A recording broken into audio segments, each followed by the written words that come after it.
के हवाले से एक बड़ी खबर है हमारे पास। काठमांडू में प्रदर्शन के दौरान 9 लोगों की मौत हो गई है। नेपाल पुलिस का बयान कि 9 लोगों की मौत हुई है। नेपाल में सेना ने मोर्चा संभाला हुआ है। बवाल के बाद पूरे काठमांडू में कर्फ्यू लगा हुआ है। आप देख रहे हैं नेपाल की राजधानी काठमांडू में जिस तरीके से प्रदर्शन की तस्वीरें सामने आई हैं, उग्र तरीके से प्रदर्शन। और अब एक खबर बड़ी ये है कि इसमें 9 लोगों की मौत को लेकर नेपाल पुलिस की तरफ से दावा किया गया है। हालांकि पूरे काठमांडू में कर्फ्यू लगा दिया गया है, सेना वहां पर तैनात है, लेकिन जिस तरीके से जमकर प्रदर्शन कर रहे हैं, संसद भवन परिसर के भीतर घुसने की कोशिश यहां पर जो लड़के लड़कियां हैं जो हजारों की संख्या में प्रोटेस्ट में शामिल हुए उनकी तरफ से की गई। पुलिस ने आंसू गैस के गोले दागे और हालांकि उसके बाद वाटर कैनन का इस्तेमाल भी वहां पर किया गया। बेहद गंभीर स्थिति।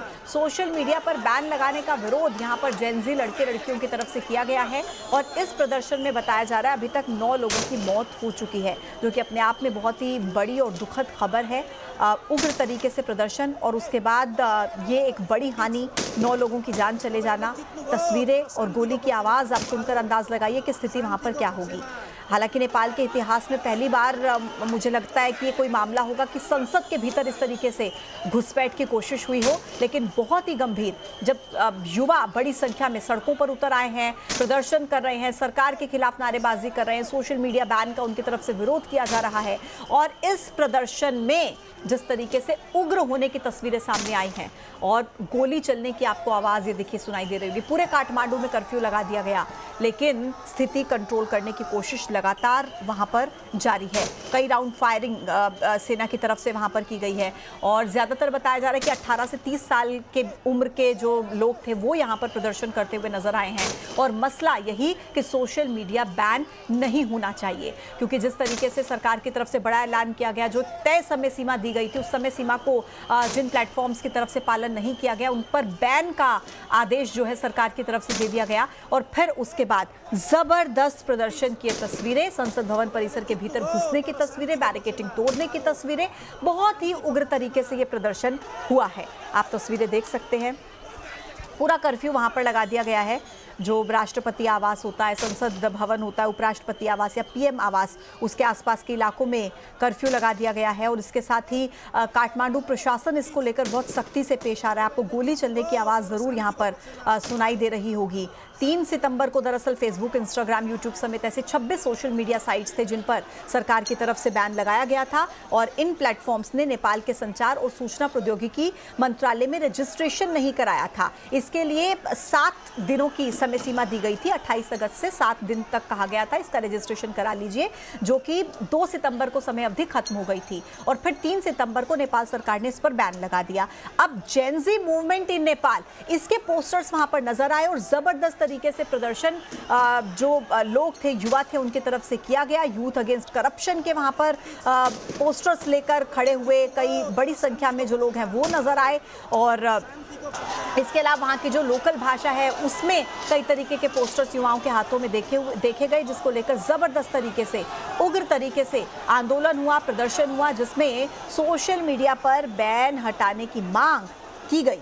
लेकिन ये प्रदर्शन इस तरीके से उग्र होता गया। 3 तस्वीरें आपके सामने हैं, आप देखिए कैसे बैरिकेडिंग तोड़कर यहाँ से नारेबाजी और आगे बढ़ने की कोशिश। बहुत ही जो दृश्य था, जो ये दृश्य था वो देखकर आप अंदाज लगा सकते हैं ये स्थिति यहाँ पर कितनी तनावपूर्ण रही होगी। हालांकि सेना ने वहाँ पर मोर्चा संभाला हुआ है। ये देखिए, हम आपको ये जो रेड सर्कल में आप तस्वीर देख रहे हैं, गोली चलने की आवाज़ और ये तस्वीरें आपको साफ यहाँ पर नज़र आ रही हैं। फिर तीसरी तस्वीर में हम देखिए आपको दिखा रहे हैं इस तरीके से कुछ सेना को वहाँ पर मोर्चा संभालना पड़ा क्योंकि स्थिति वहाँ पर ऐसी हो गई थी और अभी तक 9 लोगों की मौत को लेकर भी जानकारी आ रही है कि इस प्रदर्शन में 9 लोगों की मौत हो चुकी है, जो कि अपने आप में एक बहुत ही दुखद खबर के रूप में सामने आई है नेपाल पुलिस की तरफ से, जिस तरीके से अभी तक दावा किया गया है। और तस्वीरें लगातार आपके सामने हैं। सोशल मीडिया पाबंदी पर किस तरीके से बवाल हुआ है, 9 लोगों की मौत हो चुकी है।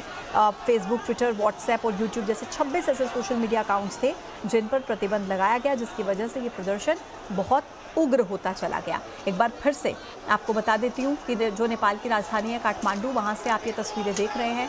उग्र तरीके से ज़बरदस्त विरोध प्रदर्शन की तस्वीरें, जहाँ पर हज़ारों की संख्या में जेनजी लड़के और लड़कियाँ सड़कों पर उतर आए, हाथों में देखिए इनके पोस्टर्स और वहां पर नारेबाजी करते हुए बहुत ही गुस्से में। फिर हिंसा भी वहां पर होती है, 9 लोगों की बताया जा रहा है जान चली गई। संसद भवन परिसर में प्रदर्शनकारियों के घुसने की जो कोशिश थी वो वहां पर की गई। फिर पुलिस ने स्थिति को संभालने के लिए वहां पर पानी की बौछार की, आंसू गैस का इस्तेमाल किया। अलग अलग शहरों में जो है प्रधानमंत्री केपी शर्मा ओली, उनकी सरकार के खिलाफ यहाँ पर प्रदर्शन की जो तस्वीरें हैं वो सामने आई हैं और वजह सोशल मीडिया पर बैन लगाए जाना इसके पीछे सबसे बड़ी वजह बताया जा रहा है। और भ्रष्टाचार का भी मुद्दा हालांकि यहाँ पर उठाया गया। प्रदर्शनकारियों की तरफ से तो ये भी कहा गया कि हमारी योजना थी शांतिपूर्ण तरीके से प्रदर्शन की, लेकिन हम जब आगे बढ़े तो पुलिस की तरफ से हिंसा दिखाई गई। हालांकि बताया जा रहा था प्रदर्शनकारियों की तरफ से कि पुलिस लोगों पर गोलियां चला रही है। शांतिपूर्ण विरोध के मूल सिद्धांत के ये विरुद्ध है, ऐसा नहीं करना चाहिए। जो लोग सत्ता में बैठे हैं वो हम पर अपनी शक्ति इस तरीके से थोप नहीं सकते हैं। भ्रष्टाचार विरोधी प्रदर्शनों को दबाया जा रहा है, ये बातें प्रदर्शनकारी वहां पर कहते हुए नजर आए कि अभिव्यक्ति की स्वतंत्रता, अभिव्यक्ति के अधिकार के ये खिलाफ है। प्रदर्शनकारियों पर गोलियां चलाई जा रही हैं। हालांकि स्थिति आप देख ही सकते हैं, संसद के गेट पर तोड़फोड़ होती है। काठमांडू में विरोध प्रदर्शन कितना हिंसक हो जाता है।